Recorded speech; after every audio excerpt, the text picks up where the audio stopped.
ದಿನ ನಾವಿಲ್ಲಿ ಸೇರಿರ್ತಕ್ಕಂಥದ್ದು ಒಂದು ಸ್ಪಷ್ಟತೆಯನ್ನ ತಗೊಳ್ಳೋದಿಕ್ಕೆ. ಈಗಾಗಲೇ ಸರ್ಕಾರ ಹಲವು ಕಾರ್ಯಕ್ರಮಗಳನ್ನ ರಸ್ತೆ ಬದಿಯಲ್ಲಿ ಕೆಲಸ ಮಾಡ್ತಕ್ಕಂತಹ ಬೀದಿ ಬದಿ ವ್ಯಾಪಾರಿಗಳಿಗೆ ವಿಸ್ತರಣೆಯನ್ನ ಮಾಡಲಾಗಿದೆ. ಗುರುತಿನ ಚೀಟಿಯನ್ನ ಕೊಡ್ತಕ್ಕಂಥದ್ದು, ನಗರಸಭೆಯ ಒಂದು ಗ್ಯಾರಂಟಿಯ ಮೇಲೆ ಬ್ಯಾಂಕಿನಿಂದ ಸಾಲಗಳನ್ನ ಕೊಡ್ತಕ್ಕಂಥದ್ದು, ಇತರೆ ಅನೇಕ ಯೋಜನೆಗಳನ್ನ ರಸ್ತೆ ಬದಿಯ ವ್ಯಾಪಾರಿಗಳಿಗಾಗಿ ತರಲಾಗಿದೆ. ಆದರೆ ಅವುಗಳ ಪ್ರಯೋಜನವನ್ನ ಪಡೆಯುವಾಗ ಅನೇಕ ತೊಡಕುಗಳು ಉಂಟಾಗ್ತಾ ಇದ್ದಾವೆ. ಆ ತೊಡಕುಗಳನ್ನ ನಿವಾರಿಸಿಕೊಳ್ಳೋದಕ್ಕೆ ಏನೇನೆಲ್ಲ ಪರಿಹಾರಗಳಿದಾವೆ ಅನ್ನೋದನ್ನ ತಿಳ್ಕೊಳ್ಳೋದಕ್ಕೆ ನಾವಿವತ್ತು ಈ ಒಂದು ಅರಿವು ಕಾರ್ಯಕ್ರಮವನ್ನ ಏರ್ಪಡಿಸಿದ್ದೀವಿ. ಮುಖ್ಯವಾಗಿ ಈಗೇನು ಬ್ಯಾಂಕಿನಿಂದ ಪ್ರಥಮ ಹಂತದಲ್ಲಿ 10,000 ರೂಪಾಯಿ, ನಂತರ 10,000 ರೂಪಾಯಿಯ ಸಾಲವನ್ನು ಪಡೆದು ಅದನ್ನ ಯಶಸ್ವಿಯಾಗಿ ಮರುಪಾವತಿ ಮಾಡಿದವರಿಗೆ 20,000, 20,000ದ ನಂತರ 50,000, 50,000ದ ನಂತರ 1,00,000, ಹೀಗೆ ವ್ಯಾಪಾರಸ್ಥರ ಹಣಕಾಸಿನ ಒಂದು ಶಕ್ತಿ ವೃದ್ಧಿಯಾದ ಹಾಗೆ ಮತ್ತೆ ಬ್ಯಾಂಕುಗಳು ನಿಮ್ಮಗಳಿಗೆ ಕೊಡ್ತಕ್ಕಂತಹ ಸಾಲದ ಮೊತ್ತವೂ ಕೂಡ ಹೆಚ್ಚಾಗ್ತಾ ಇದೆ. ಆದ್ರೆ ನಾವಿಲ್ಲಿ ಸಾಲ ಪಡ್ಕೊಳ್ತಾ ಇರೋದು ಎಲ್ಲಿಂದ ತಗೊಳ್ತಾ ಇದೀವಿ ಸಾಲವನ್ನ? ನಾವು ನಗರಸಭೆ ವತಿಯಿಂದ ಅಲ್ಲ. ನಗರಸಭೆ ನಿಮಗೆ ಗ್ಯಾರಂಟಿಯಾಗಿ, ಬ್ಯಾಂಕು ಮತ್ತು ವ್ಯಾಪಾರಸ್ಥರ ನಡುವೆ ಗ್ಯಾರಂಟಿಯಾಗಿ ನಗರಸಭೆ ನಿಂತಿದೆ. ನೀವು ನಮ್ಮ ವ್ಯಾಪಾರಸ್ಥರು ಅಂತೇಳಿ ನಾವು ನಿಮ್ಗೆ ಗುರುತಿನ ಚೀಟಿಯನ್ನ ಕೊಡ್ತೇವೆ. ನೀವು ನಮ್ಮ ವ್ಯಾಪಾರಸ್ಥರು ಅಂತೇಳಿ ನಾವು ನಿಮ್ಗೆ ಒಂದು ಸ್ಥಳವನ್ನ ಗುರುತಿಸ್ತೇವೆ ಮತ್ತು ಏನೇನೆಲ್ಲ ಸೌಲಭ್ಯಗಳಿದೆ ಅನ್ನೋದನ್ನ ನಿಮ್ಗೆ ನಾವು ತಿಳಿಸ್ಕೊಡ್ತೀವಿ. ನಾವು ಮಧ್ಯ, ನೀವು ಯಾವುದೇ ಬ್ಯಾಂಕಿಂದ ಸಾಲವನ್ನು ತಗೊಳ್ಳುವಾಗ ನಿಮ್ಮ ಸ್ವಂತ ವೈಯಕ್ತಿಕ ಆಸ್ತಿಯನ್ನ ಇಲ್ಲಿ ಅಡ ಇಡುವ ಹಾಗಿಲ್ಲ, ಗ್ಯಾರಂಟಿ ಕೊಡುವ ಹಾಗಿಲ್ಲ. ಅದಕ್ಕೆಲ್ಲ ಗ್ಯಾರಂಟಿ ಯಾರು? ನಗರ ಸಭೆ. ಸೊ ನಗರಸಭೆ ಬೀದಿ ಬದಿ ವ್ಯಾಪಾರಸ್ಥರಿಗೆ ತಮ್ಮ ಬದುಕನ್ನು ಕಂಡುಕೊಳ್ಳಲಿಕ್ಕೆ ತಾವು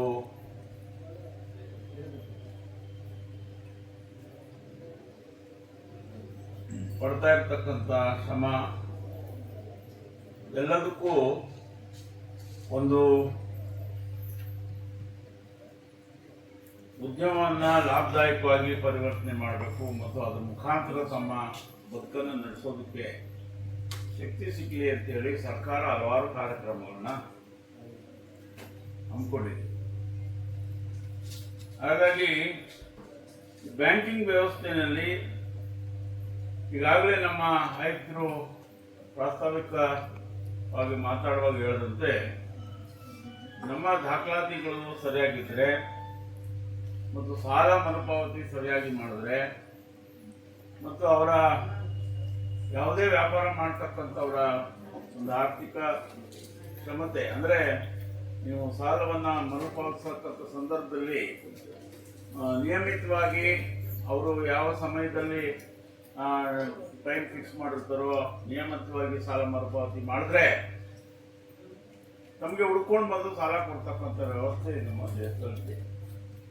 ಹಾಗಾಗಿ ಬ್ಯಾಂಕಿಂಗ್ ವ್ಯವಸ್ಥೆ ಬಗ್ಗೆ ಅರಿವನ್ನು ಮೂಡಿಸ್ಬೇಕಂತ ಹೇಳಿ ನಮ್ಮ ರಾಮಕೃಷ್ಣವರು, ಡಾಕ್ಟರ್ ನಟರಾಜೇಗೌಡರು ಇವರೆಲ್ಲ ಈ ಒಂದು PM ಸ್ವಾನಿಧಿ ಮತ್ತು ಸ್ವಯಂ ಉದ್ಯೋಗ ಮತ್ತು ಬ್ಯಾಂಕಿನ ವ್ಯವಹಾರ ಮತ್ತು ಮರುಪಾವತಿ, ಜ್ಞಾನ ಹಾಗೂ ಅಭಿವೃದ್ಧಿ, ಡಿಜಿಟಲ್ ವಹಿವಾಟು ಹಾಗೂ ಬೀದಿ ಬದಿ ವ್ಯಾಪಾರಸ್ಥರ ಕಾಯ್ದೆಗಳು, ಇವೆಲ್ಲದರ ಬಗ್ಗೆ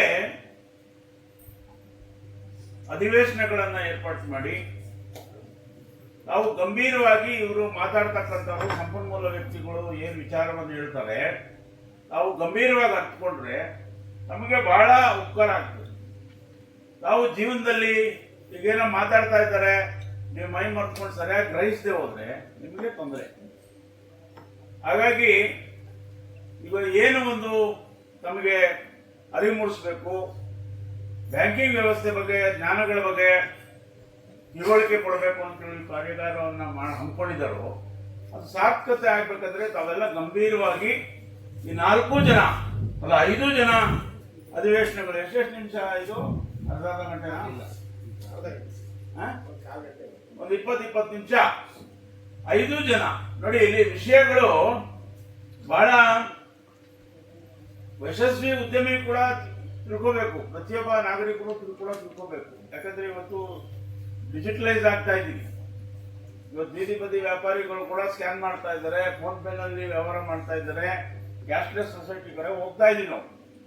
ಇಂಥ ಸಂದರ್ಭದಲ್ಲಿ ಬ್ಯಾಂಕಿಂಗ್ ವ್ಯವಸ್ಥೆ ಬಗ್ಗೆ ಬಹಳಷ್ಟು ಮಾಹಿತಿಗಳನ್ನು ತಿಳ್ಕೊಬೇಕು. ಈ ಕಾರ್ಯಕ್ರಮವನ್ನ ನಾವು ನಗರಸಭೆಯಿಂದ ನಡೆಸ್ಕೊಡ್ತಾ ಇದ್ದೀವಿ. ಈ 5 ಸಂಪನ್ಮೂಲ ವಿಷಯಗಳೇನಿದೆ, ವ್ಯಕ್ತಿಗಳು ನಡೆಸ್ತಕ್ಕಂಥ ವಿಷಯ, PM ಸ್ವನಿಧಿ ಮತ್ತು ಸ್ವಯಂ ಉದ್ಯೋಗ. PM ಸ್ವನಿಧಿ ಅಡಿನಲ್ಲಿ ಸ್ವಯಂ ಉದ್ಯೋಗಗಳು ಯಾವ ರೀತಿ ಮಾಡ್ಬೋದು ಅನ್ನೋದ್ರ ಬಗ್ಗೆ ನಮ್ಮ ರಾಮಕೃಷ್ಣ ಅವರು ಹೇಳ್ತಾರೆ. ಆಮೇಲೆ ಲೀಡ್ ಬ್ಯಾಂಕ್ ವ್ಯವಸ್ಥಾಪಕರು ಮೋಹನ್ ಅವರು ಬ್ಯಾಂಕಿನ ವ್ಯವಹಾರ ಹಾಗೂ ಮರುಪಾವತಿ ಇದ್ರ ಬಗ್ಗೆ ಬೆಳಕನ್ನು ಚೆಲ್ತಾರೆ. ಮತ್ತೆ ಜ್ಞಾನ ಮತ್ತು ಅಭಿವೃದ್ಧಿ ಬಗ್ಗೆ ಶ್ರೀಮತಿ ವಿಜಯಮ್ಮ ಅವರು ಸಮುದಾಯ ಸಂಪನ್ಮೂಲ ವ್ಯಕ್ತಿಯಾಗಿ ತಮಗೆ ಅರಿವನ್ನು ಮೂಡಿಸ್ತಾರೆ. ಮತ್ತು ಡಿಜಿಟಲ್ ವಹಿವಾಟಿನ ಬಗ್ಗೆ ಶ್ರೀಮತಿ ಮಹೇಶ್ವರಿ ಅವರು ಈ ಡಿಜಿಟಲೈಸೇಷನ್ ಯುಗದಲ್ಲಿ ಡಿಜಿಟಲ್ ವಹಿವಾಟು ಯಾವ ರೀತಿ ಇರ್ತದೆ, ತಾವು ಯಾವ ರೀತಿ ತೋರಿಸ್ಕೋಬೇಕು ಅನ್ನೋದ್ರ ಬಗ್ಗೆ ಮಾಹಿತಿ ಕೊಡ್ತಾರೆ. ಮತ್ತು ಎಲ್ಲಕ್ಕಿಂತ ಮುಖ್ಯವಾಗಿ ನೀವು ನಮ್ಮ ನಟರಾಜೇಗೌಡರು ಅಭಿಯಾನ ವ್ಯವಸ್ಥಾಪಕರು ಬೀದಿ ಬದಿ ವ್ಯಾಪಾರಸ್ಥರ ಕಾಯ್ದೆಗಳು, ಈ ಕಾಯ್ದೆಗಳ ಬಗ್ಗೆ ಸಂಪೂರ್ಣ ಅರಿವಿರಬೇಕು ತಮಗೆ. ಅದರ ಬಗ್ಗೆ ಸವಿಸ್ತಾರವಾಗಿ ಅವರು ಹೇಳೋರಿದ್ದಾರೆ. ಇದರ ಪ್ರಯೋಜನವನ್ನ ಪಡೆದುಕೊಂಡು ತಾವು ಬ್ಯಾಂಕಿಂಗ್ ಅಲ್ಲಿ ಇವತ್ತು ಏನು ಬೀದಿ ಬದಿ ವ್ಯಾಪಾರಸ್ಥರು ಇವತ್ತು ಒಂದು 2,000 ಜನ ರಾಮನಗರದಲ್ಲಿದ್ದಾರೆ. ಈಗ ನಾವು ತಮ್ಗೆಲ್ಲರಿಗೂ ಪ್ರಪ್ರಥಮವಾಗಿ ಮೀಟಿಂಗ್ ಮಾಡಿದಾಗಿಂದ ಇವತ್ತು ಗಂಟ ನಾವಂತೂ ನಮ್ಮ ಕಡೆಯಿಂದ ಯಾವುದೇ ರೀತಿ ತೊಂದರೆ ಕೊಟ್ಟಿಲ್ವಾ? ಏನಪ್ಪ ಕೊಟ್ಟಿಲ್ಲ. ಆದ್ರೆ ನೀವು ತೊಂದರೆ ಕೊಡ್ತಾ ಇದ್ದೀರ ನಮಗೆ. ರೋಡು ಫುಟ್ಪಾತ್ ಆಕ್ರಮಣ ಮಾಡೋದು, ನಾವು ಇಲ್ಲಿ ಬಡವರು ನಾವು ಹೊಟ್ಟೆ ಮೇಲೆ ಹೊಡಿಬಾರ್ದು ಅಂತೇಳಿ ನಾವು ಅನೇಕ ಸಾರಿ ನಮ್ಮ ನಟರಾಜೇಗೌಡರ ಮುಖಾಂತರ ನಾವು ತಿಳುವಳಿಕೆ ಕೊಡಿಸಿದ್ದೀವಿ. ಮಾದೇವಯ್ಯನವ್ರಿಗೆ ಹೇಳಿದ್ದೀವಿ. ಎಲ್ಲ ಬಂದಿಲ್ಲ ಇರ್ಲಿ. ನೀವು ಸಾರ್ವಜನಿಕರು ತೊಂದರೆ ಆಗ್ಬಾರ್ದು. ಯಾಕಂದ್ರೆ ಈಗ ನೀವು ದಿನ ಪೇಪರಲ್ಲಿ ನೋಡ್ತಾ ಇದ್ದೀರಿ, ಬೆಂಗಳೂರಲ್ಲಿ ನೋಡ್ತಾ ಇದ್ದೀರಿ ತಾನೆ, ಬುಲ್ಡೋಜರ್ಗಳು ತಂದು ತಳ್ತಾರಲ್ಲ ಇಲ್ಲ ಏನೋ. ನಾವು ಆ ಕೆಲಸ ಮಾಡಲ್ಲ. ಆದ್ರೆ ನೀವು ಸಾವಿರಾರು ಜನ ಓಡಾಡ್ತಕ್ಕಂಥ ಪ್ರದೇಶಗಳಲ್ಲಿ ತಾವು ಸಂಘದವರು ಕೂಡ ಅದರ ಬಗ್ಗೆ ನಿಗಾ ವಹಿಸಬೇಕು. ಸಾರ್ವಜನಿಕ